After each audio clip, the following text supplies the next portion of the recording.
The global price of silver no longer exists. That sounds impossible, but that's exactly what just happened. On paper, silver is trading around $70. In reality, depending on where you stand, it's already worth well over 100. Two prices, same metal, same moment. That contradiction isn't a glitch, it's a confession. And this matters to you more than it sounds, because when a market splits like this, it means the system that's supposed to keep prices honest has stopped working. What you see on screens no longer matches what people are paying to actually get the metal. The number you're shown isn't wrong, it's irrelevant. Here's the disturbing part. This didn't happen during a crash. It didn't happen after a long breakdown. It happened while everything still looks normal on the surface, which means most people haven't noticed yet. But markets don't fracture quietly unless something fundamental has already failed behind the scenes. And once pricing detaches from reality, control doesn't come back easily. So the real question isn't why silver is expensive in some places, it's why the price everyone trusts stopped meaning anything at all. What triggered this wasn't a sudden surge in demand. It was a breakdown in how silver is priced in the first place. For decades, the world operated on the assumption that there was one silver price, a single reference point that governed contracts, trade, and risk. That illusion just collapsed. In Western paper markets, silver still trades in the low 70s, but in physical markets across Asia and the Middle East, buyers are paying triple digits to secure real metal, not futures, not promises, delivery. This isn't a temporary mismatch. It's a bifurcation. The paper market is pricing leverage. The physical market is pricing scarcity. And the two are no longer connected by arbitrage, which is the mechanism that's supposed to keep them aligned. That's the larger pattern. Whenever a market reaches the point where moving the asset becomes harder than trading the contract loses authority. Screens keep updating, warehouses empty out, and the gap widens. Here's the question that reframes everything. If the official price can't buy the asset it represents, what exactly is that price measuring anymore? Because once price stops being a clearing mechanism, it turns into a signal. And this signal is flashing red. Here's the claim that turns this from market noise into a power shift. This split didn't happen accidentally. It happened when physical silver stopped flowing to where the paper market needs it most. Late last year, Western buyers weren't just bidding higher. They were trying to secure massive quantities for delivery. And those shipments didn't arrive. Cargoes that normally move quietly through ports were suddenly rejected, delayed, or never cleared. Offers were made, unusual offers. Even then, the answer was no. That detail matters, because when metal exists but can't be accessed, the market isn't short in theory. It's short in practice. And practical shortages are the ones that break systems. Notice what didn't happen next. There was no emergency announcement restoring flow, no reassurance that inventories were sufficient, no confirmation that deliveries would normalize. Silence took its place, and markets interpret silence as a boundary. This is where the story flips. The paper price didn't fail because it was manipulated. It failed because it was dependent on a supply chain that no longer responds on demand. Once that dependency is exposed, authority shifts away from contracts and toward whoever controls refinement and release. And once pricing power moves, it rarely moves back voluntarily. Once that authority slipped, containment became the next objective, and that's where the system showed its limits. The response was fast and aggressive, leverage was tightened, capital requirements were raised. Holding silver on paper suddenly became more expensive overnight. The message was clear: reduce exposure, slow the move, force the price back into line. This playbook has worked before. It relies on one assumption, that the rally is driven by speculators who can be squeezed out. This time, it didn't hold. Yes, the price dipped briefly. Screens showed relief, but the pressure didn't release. Physical demand didn't retreat. The metal didn't come back. The moment passed, and the price stabilized at levels that would have been unthinkable weeks earlier. That's the escalation. When the strongest tool available fails to restore order, the problem isn't volatility, it's structure. The mechanism designed to cool the market revealed that it no longer controls the market, it's trying to manage. Here's why that's dangerous. When intervention stops working, it gets normalized anyway. The system keeps pulling the same levers even as their effect fades, and that normalization trains participants to ignore signals that once mattered. This is where markets enter a different phase.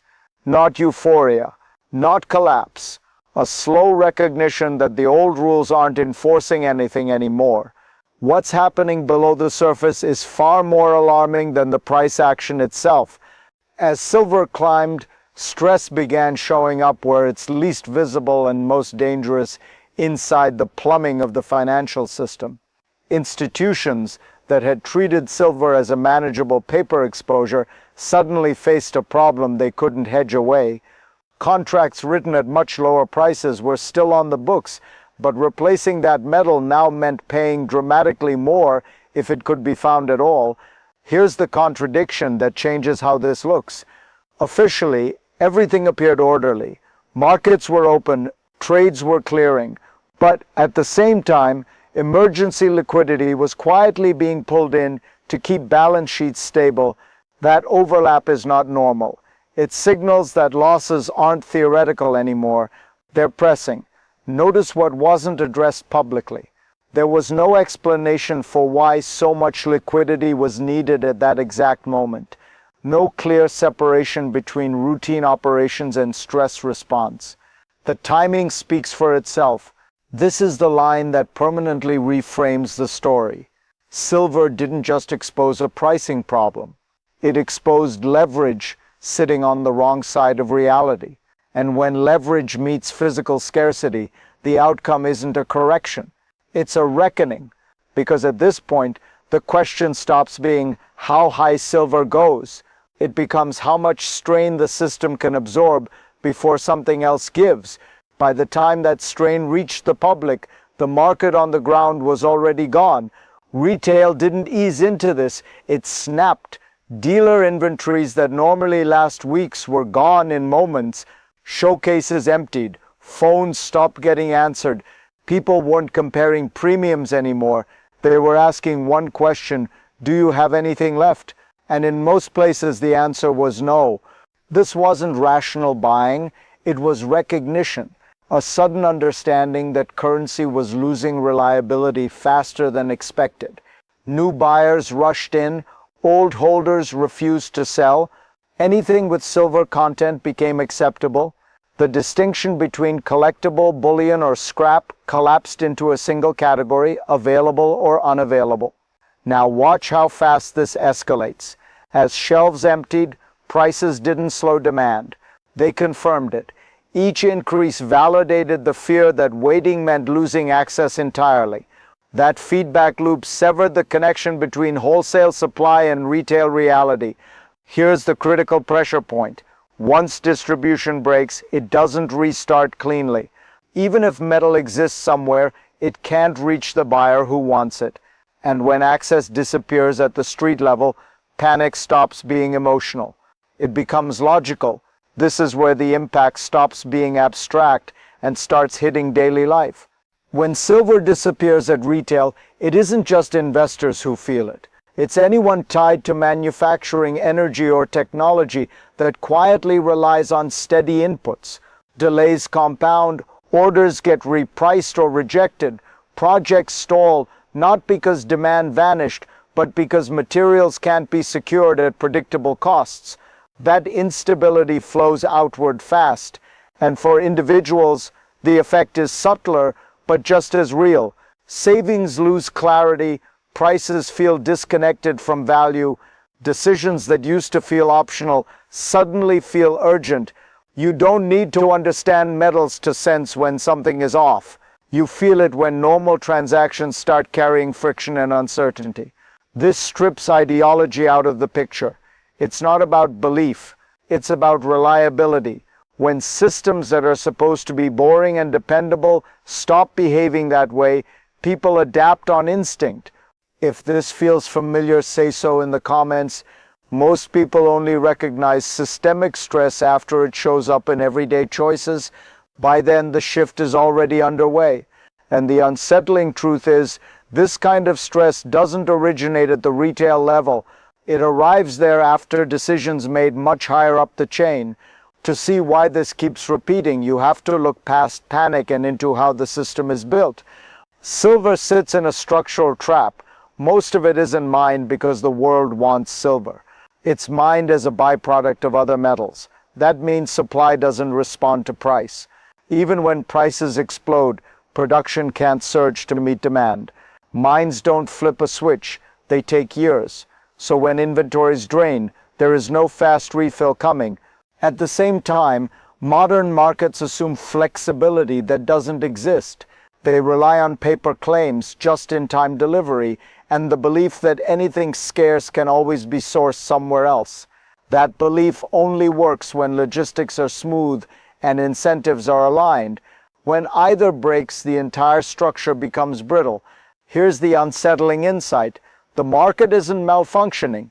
It's behaving exactly as designed under stress.